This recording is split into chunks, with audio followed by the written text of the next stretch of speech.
भगवते वासुदेवाय। ओम नमः शिवाय। प्रिय मित्रों, आप पवित्र पथ पर अब सांख्य योग के उस ऊंचे शिखर पर पहुंच रहे हैं जहां श्री कृष्ण केवल सांत्वना नहीं दे रहे, वे जीवन का शाश्वत सिद्धांत प्रकट कर रहे हैं। अभी तक उन्होंने समझाया आत्मा शाश्वत है, अनुभव अस्थायी है, सुख दुख आते जाते हैं। अब वे बता रहे हैं कौन मुक्त होने योग्य है। श्लोक 15। हे पुरुष श्रेष्ठ, जिस पुरुष को ये सुख दुख विचलित नहीं करते, जो दोनों में समान रहता है, वही धीर पुरुष मोक्ष के योग्य होता है। मित्रों, यहाँ कृष्ण अर्जुन को पुरुष श्रेष्ठ कहकर संबोधित करते हैं। ध्यान दीजिए, कुछ ही क्षण पहले उन्हें कायरता से बाहर आने को कहा गया था और अब उन्हें पुरुष श्रेष्ठ कहा जा रहा है।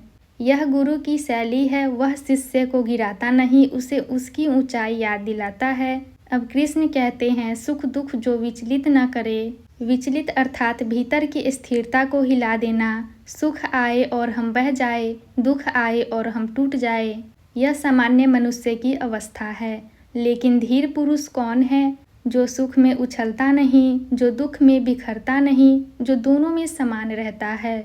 मित्रों, यह भावना को दबाना नहीं है, यह भावनाओं का स्वामी बनना है। सुख आए तो अहंकार न बढ़े, दुख आए तो आत्मविश्वास न गिरे। जो व्यक्ति इन दोनों के बीच संतुलित रह सके, वही मोक्ष का अधिकारी है। मोक्ष केवल मृत्यु के बाद का विषय नहीं है। मोक्ष का अर्थ है भीतर की स्वतंत्रता, परिस्थितियों से परे स्थिरता, आत्मा की शांति। कृष्ण कह रहे हैं जो सुख दुख से ऊपर उठ गया, वह बंधन से मुक्त हो गया। अर्जुन का शोक दुख से विचलित मन का परिणाम था। कृष्ण उसे धैर्य की ओर ले जा रहे हैं। श्लोक 16।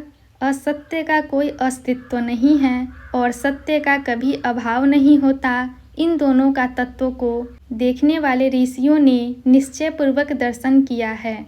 मित्रों, अब कृष्ण सबसे गहरे दर्शन पर पहुँचते हैं। वे कहते हैं असत्य का कोई अस्तित्व नहीं। असत्य क्या है? जो बदलता है, जो आता है और चला जाता है, जो समय के साथ मिट जाता है। शरीर बदलता है, भावनाएं बदलती हैं, सुख दुख बदलते हैं, ये सब अस्थायी हैं, इसलिए इनका स्थायी अस्तित्व नहीं है। और फिर सत्य का कभी अभाव नहीं होता।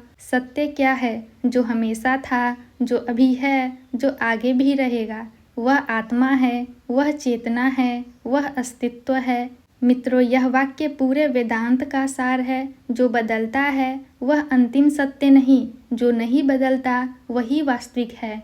ऋषियों ने अनुभव से देखा है आत्मा नष्ट नहीं होती, सत्य कभी मिटता नहीं, और जो मिटता है वह वास्तव में शाश्वत नहीं था। अर्जुन का शोक असत्य के प्रति आसक्ति से था।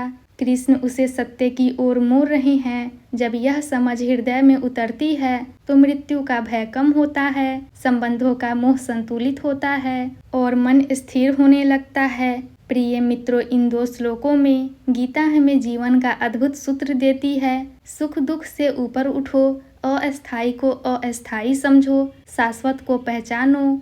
जो बदल रहा है उससे चिपको मत, जो शाश्वत है उसे जानो। अब आगे कृष्ण और स्पष्ट करेंगे, जो इस सत्य को जानता है वह न मारता है न मारा जाता है।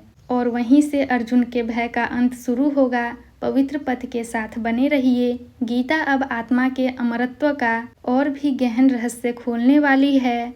ओम शांति शांति शांति।